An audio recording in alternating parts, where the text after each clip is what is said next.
Qu'est-ce que notre conditionnement nous empêche d'avancer?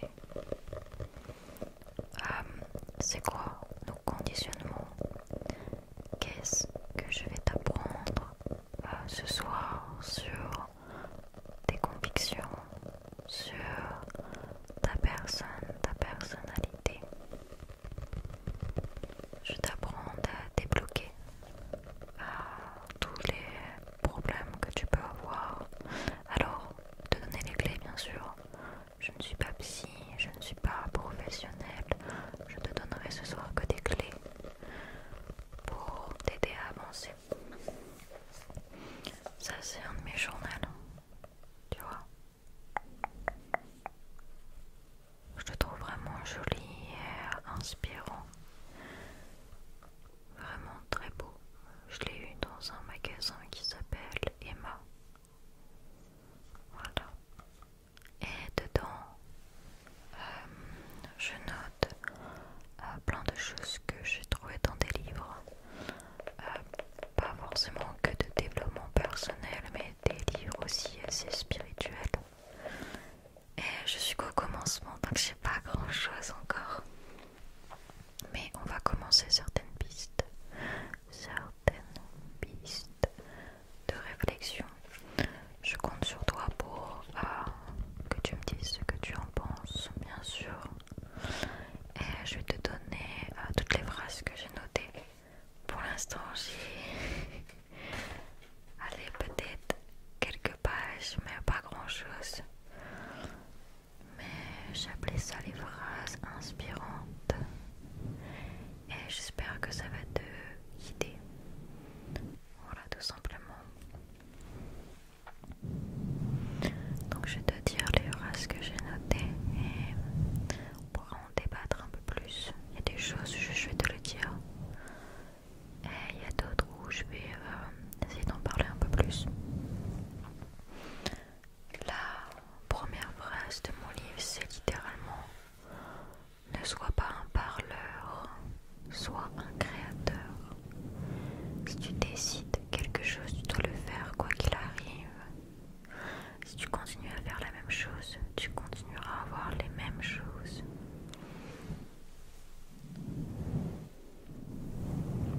J'aime bien ce genre de phrase, très inspirante. C'est vrai que souvent tu les lis, tu es d'accord, mais c'est pas pour autant que tu changes. Et donc voilà, ça veut juste dire qu'il faut passer à l'action en fait. Si tu veux voir ta situation changer, faut tout simplement pas passer à l'action. Bien sûr, on va parler des conditionnements, des croyances et des convictions. Voilà, c'est les trois grands points, en tout cas de mes premiers chapitres. Voilà. Lorsqu'un problème survient, les gens cherchent la solution à l'extérieur quand ils devraient la chercher à l'intérieur. Alors bien sûr, pas dans tous les contextes, mais 99% des cas, c'est ça. Si tes finances ne vont pas bien, cherche pas dans ton travail des investissements ou des comptes. Tu es arrivé à tout cela à cause du type de pensée, d'émotions que tu as eues dans le passé, car elles t'ont conduit à certaines actions qui ont fini par t'apporter tous ces résultats, qu'ils soient positifs ou négatifs. C'est pour ça que, tu vois, moi je dis tout le temps que le mieux c'est de passer à l'action, même si c'est pas parfait. C'est hyper dur de se lancer comme ça. En tout cas là c'est juste l'introduction. Tu dois d'abord être pour ensuite avoir. Une petite phrase qui pop comme ça. Ce à quoi tu penses le plus est ce que tu verras le plus dans ta vie en fait. C'est-à-dire que si tu penses qu'il y a des malheurs, il ne faut pas s'attendre à avoir que du positif. Justement, tu auras beaucoup de malheurs.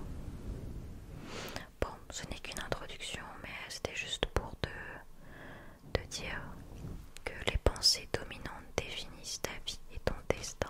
En fait, c'est tes pensées et tes actions qui définissent ton avenir. On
reproduire pareil. Donc on parlera de l'entourage, après l'environnement. Mais en tout cas, tu auras des conditionnements visuels. Tout ce que tu vois, tu l'emmagasines. Et tu agis après comme les autres en fait. Oui, t'es un peu un mouton, mais c'est le cas pour tout le monde. Mais ça, c'est une des clés. Quand tu sais que tu fais des choses par automatisme ou par conditionnement, bon, tu verras le schéma s'agrandir de plus en plus, mais tu verras comment déconstruire ça et comment avancer. Il y a aussi le conditionnement auditif, les mots et expressions de nos parents, de notre entourage, mais aussi les idées qui entrent dans leur esprit. C'est-à-dire que si tu as un entourage qui déteste Emmanuel Macron, je vois pas pourquoi je parle de lui, qui déteste, je sais pas, les médias, et puis ils aiment pas sortir, et puis ils aiment pas faire ci, ils aiment pas faire ça, ils voient toujours le côté négatif des autres. C'est possible que tu sois pareil. Et ensuite, tu as le conditionnement expérience scientifique. Si tu as une expérience positive ou négative dans une situation, tu as un apprentissage qui fait que plus tard, eh bien, tu vas agir différemment.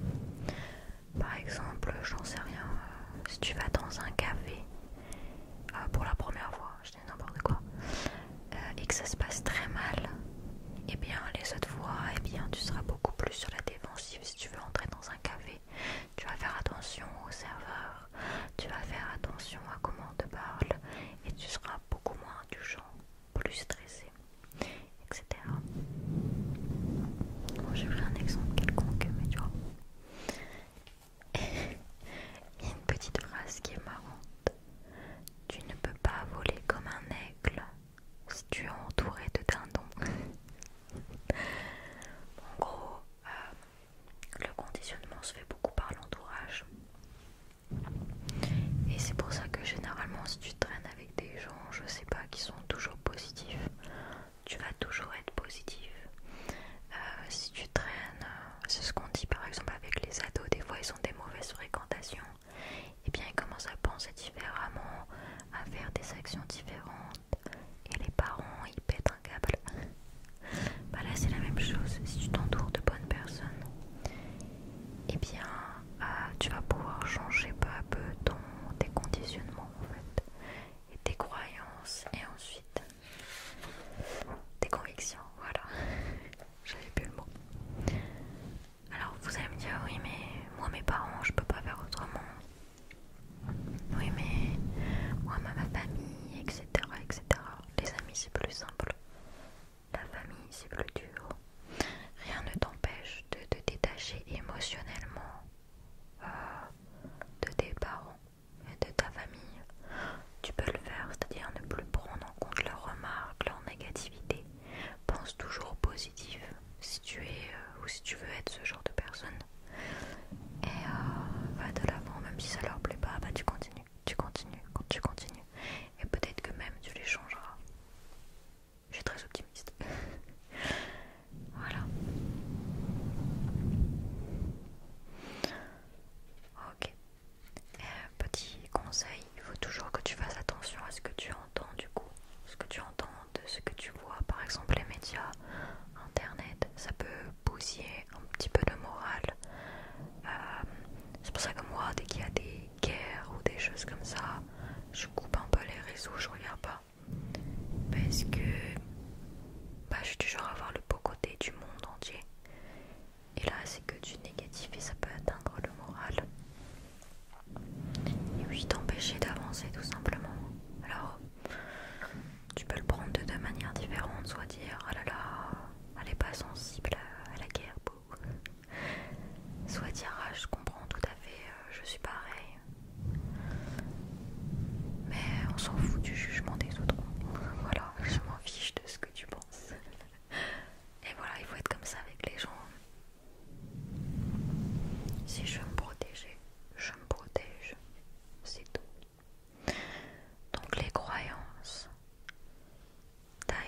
croyances, on les a vues dans le film Vice Versa 2. Je sais pas si tu as vu ce film.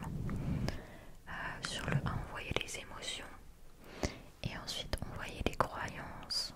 Voilà, les croyances. Et je vais te dire ce que c'est. Les croyances sont des idées auxquelles nous donnons un sentiment de certitude totale et que nous ne remettons même pas en question. Elles sont formées par nos conditionnements. Plus nous avons une référence sur une croyance plus forte et ancrée, elle se fera dans notre subconscient. Car tout ça se passe dans notre subconscient. Si par exemple, j'en sais rien, imaginons que t'es pas quelqu'un de courageux, je dis n'importe quoi. C'est pas parce que tu te dis non, au final je suis courageux que tu vas te sentir courageux. Non, c'est à force de, ouais, je dirais d'expérience. En fait, si tout le monde te dit waouh, t'es super courageux, mais qu'est-ce que t'es courageux, et que toi tu fais des actes courageux et tu dis ouais, c'est vrai, je suis courageux, et bien voilà, c'est ça. Et justement, c'est la première clé de comment se crée une croyance, c'est la répétition. Voilà. Je regarde un petit peu ce que j'ai noté parce que j'ai des connexions de l'Insta. Ok. Donc il faut répéter tout simplement. Et il y a une deuxième clé pour créer ce...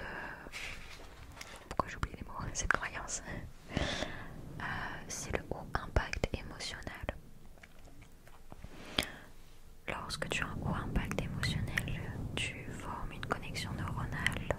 Et si tu la répètes avec assiduité, cette connexion se fait de plus en plus forte. Plus la peine de faire des efforts, ton corps réagit automatiquement. Donc imaginons, on reprend l'exemple du courage. Imaginons un immeuble a pris feu et que tu as sauvé un enfant, tu as monté de 6 étages. Et bien là, ouais, l'impact émotionnel est extrêmement fort. Et donc, là, pour être courageux, bah là, tu te doutes bien que tu es courageux. Par contre, je sais rien, si tu te trouves courageux parce que tu as travaillé 2 heures sur ton examen, bah il y a beaucoup de gens qui te diront que c'est pas si courageux que ça, et toi-même tu te diras bon, en fait il y a beaucoup plus de personnes qui bossent plus que moi, donc tu vois là il n'y a pas un haut impact émotionnel. Donc il faut avoir un mélange d'impact émotionnel. Alors je te dis pas de à chaque fois sauver les enfants des flammes, mais il faut avoir de hauts impacts émotionnels et ensuite des répétitions. Tu répètes, tu répètes, tu répètes avec des actions généralement. Et c'est comme ça que ça devient en fait des croyances, de belles croyances. Voilà. Alors, oh, ok, j'ai un autre petit exemple, mais c'est un peu plus dur à comprendre. Il y a 2 types de croyances, les personnelles, donc notre expérience de la vie, le fait d'avoir sauvé un enfant du 6e étage, et la culture. Par exemple, bah, c'est sûr que les gens vont te voir comme un héros, et hop, je sais pas, tu seras peut-être sur les journaux, etc. Et le fait que les autres te valident ou que tu fasses quelque chose de culturellement courageux, eh bien c'est vraiment très puissant pour toi. J'ai un exemple, mais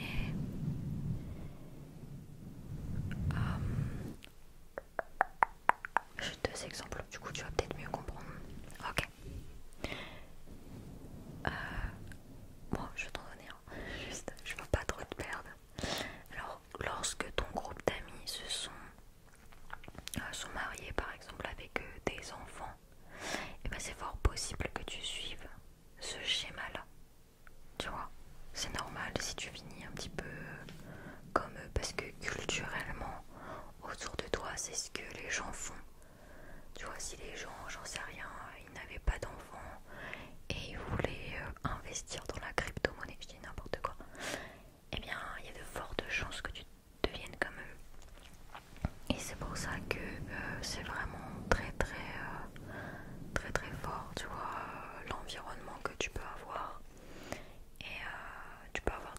croyances bien différentes, tu vois, celles qui sont personnelles et celles de la culture et de l'entourage. Voilà, maintenant nous allons passer aux convictions. Lorsqu'une croyance devient très forte, elle devient une conviction. Rien au monde ne sera alors capable de révoquer et tu seras, de la révoquer et tu seras capable de la défendre jusque la mort. Une conviction, c'est l'état le plus élevé de la foi. La clé se trouve en la formation de convictions qui nous permettent d'atteindre nos rêves et de les mettre au service de l'humanité. T'as vu comment c'est beau? Lorsqu'il y a eu suffisamment de répétitions et suffisamment d'impact émotionnel, les croyances deviennent des convictions. Donc, tu peux avoir plusieurs choses en conviction. Moi, je sais que j'ai facilement des convictions. Et c'est vraiment cool. Le seul problème que j'ai, c'est que je passe pas à l'action. Donc, j'ai la conviction que je vais réussir dans quelque chose, mais pour l'instant, je me lance pas. Mais j'ai quand même la conviction. Et ça, c'est super fort parce qu'à partir du moment où je vais débloquer tout ça et que j'arriverai à me lancer, c'est sûr que je vais réussir. Je vais t'expliquer après pourquoi. Ah, là c'est pas écrit. Ok. Une conviction ne laisse pas place au doute, à l'inquiétude. Une conviction est un fait irréfutable. Quand il pleut, tu te mouilles. Voilà. Lorsque tu transformes les croyances de tes rêves en convictions, tes rêves sont un fait. Tu passes de la peur que ça ne se réalise jamais à la foi que ça se réalisera, tout simplement. Et en fait, c'est ça qu'il faut comprendre. Pardon, je fais un petit bruit. Et c'est ça qu'il faut comprendre en fait. Dès que tu as la conviction, par exemple, je sais pas si tu as un exemple, moi j'en ai plein, mais imaginons voilà, que tu trouves que tu es fort en mathématiques et que tu en as la conviction, bah j'aurais beau venir te voir en disant franchement mathématiques t'es vraiment nul, tu diras pas non. Pourquoi tu dis ça? N'importe quoi. Voilà, tout simplement. Et donc par exemple, si je viens te voir par exemple en disant t'es nul en mathématiques et que t'as un doute, c'est que c'est une croyance et pas encore une conviction. Parce que tu crois que t'es fort en mathématiques, t'es pas à 100% sûr. À partir du moment où t'es pas à 100% sûr, c'est que tu n'as pas de conviction sur ce sujet. Et donc pourquoi les convictions, nos croyances, nos conditionnements, ça peut nous empêcher d'avancer? Et bah tout simplement parce que on en a parlé de l'entourage. Si on a certains entourages, ça se dit pas je crois. Si on a un entourage, voilà, et que nos rêves sont éloignés de cet entourage, c'est-à-dire que si t'as des gens hyper négatifs et imaginons silencieux, qui aiment pas la musique, qui font pas de bruit, alors que tu veux te lancer dans la musique, et bien t'as intérêt à changer tes conditionnements quand même pour y arriver. Tu vois ce que je veux dire? Ou si tu as des parents qui ont toujours peur de pas avoir d'argent, ou qu'ils trouvent que les chanteurs ils gagnent trop d'argent, c'est nul. Et bah peut-être que voilà, tes conditionnements, tes croyances, c'est que gagner de l'argent avec la musique c'est nul. Et donc tu ne gagneras jamais de l'argent avec de la musique. Et donc tu seras jamais chanteur ou chanteuse. Et donc tout ça, ça se travaille. Il faut d'abord penser au conditionnement. Donc tu te rappelles, visuel, auditif et les expériences, on va dire scientifiques. Et ensuite il y a de la génétique aussi, bien évidemment, mais c'est que très peu. C'est-à-dire que ça t'empêche pas dans la vie. Tu vois, si t'as une calvitie, ça va pas t'empêcher d'être chanteur.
de choses qu'on pensait impossibles.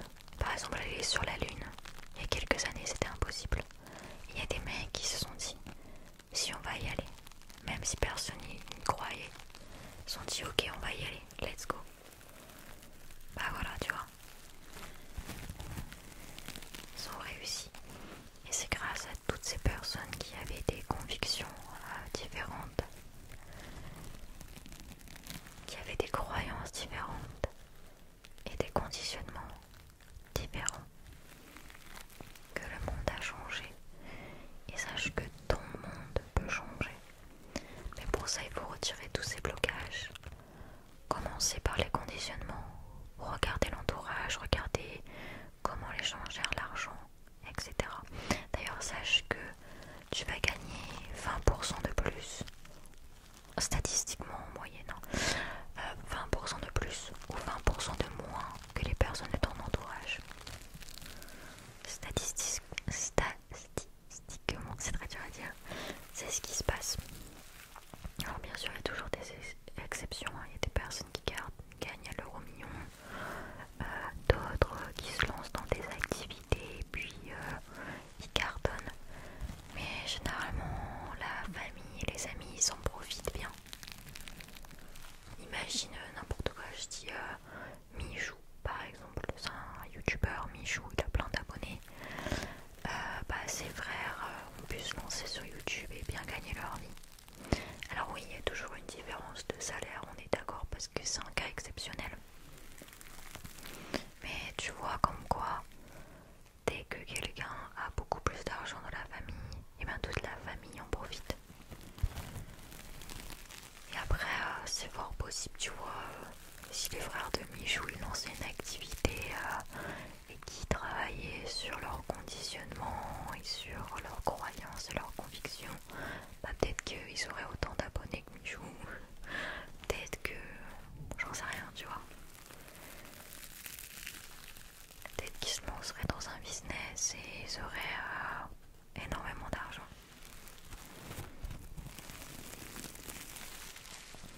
Donc c'est juste pour dire étape par étape.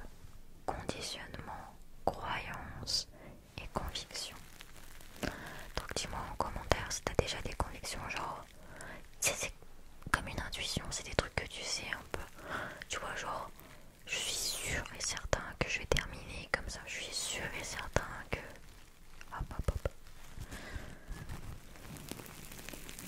Et bien évidemment, essaye de toujours penser positif parce que 90% du temps, notre corps est en automatique. C'est pas une blague. Automatiquement, quand tu vois quelque chose, imaginons, ça peut être automatiquement des choses culturelles par exemple. Je t'explique. Imaginons, t'es avec ton groupe d'amis et t'as un ami qui tombe. Tout le monde rigole, ça fait rire tout le monde. Alors que moi c'est pas le cas. J'ai pas eu les mêmes conditionnements. Et du coup quand quelqu'un tombe, moi je m'inquiète tout de suite, je ne rigole pas une seule fois. Mais culturellement, c'est ça qui prend le dessus. Culturellement, on n'est pas inquiet quand quelqu'un tombe. Enfin, on l'est après, mais on rigole d'abord. Tu vois. Et pourquoi je te parle de ça? Parce que tout simplement, en fait, tu as des automatismes. C'est-à-dire que ça, c'est ton automatisme. Quelqu'un tombe, tu rigoles. Et si tu veux ne pas rigoler, par exemple, être tout de suite inquiet comme moi, mais il faut que tu travailles là-dessus. Alors là, c'est un exemple tout simple, tu vois. Pour te montrer que culturellement, on est un peu tous les mêmes. Et voilà. Sauf certaines personnes. Mais moi, c'est différent, pour être honnête avec vous. J'ai beaucoup de personnes dans ma famille qui sont tombées, qui se sont fait vraiment mal. Et c'est pour ça que je rigole pas du tout. Mais ça, tu vois, du coup, c'est un conditionnement personnel, tu vois. C'est par rapport et visuel par rapport à ce que j'ai vu de mon entourage. Même auditif, à quel point c'était dur pour eux, tu vois, parce que c'est l'hôpital, etc. Tu vois. Enfin bref, dis-moi tout ce que tu penses de ça, et puis je continuerai les écrits. Pourquoi pas faire une autre vidéo YouTube parlant d'autres choses. Est-ce que tu veux que je te parle de, je sais pas, que ce soit peut-être un peu plus spirituel, ou peut-être que t'aimes pas quand c'est trop spirituel? À toi de me dire. En tout cas, je vais continuer mes écrits, je t'en prépare si tu en as envie. Je suis sur Spotify, tu peux écouter mes vidéos YouTube sur Spotify. Je te fais confiance pour venir t'abonner, surtout t'abonner à mon compte Spotify, j'ai Deezer, etc. aussi. Hein. Je suis sur toutes les plateformes, même Apple Music, Amazon Music. Enfin bref. Ça m'a fait plaisir de faire cette vidéo et de t'aider encore une fois. Et je te dis merci beaucoup. Merci pour tout et à la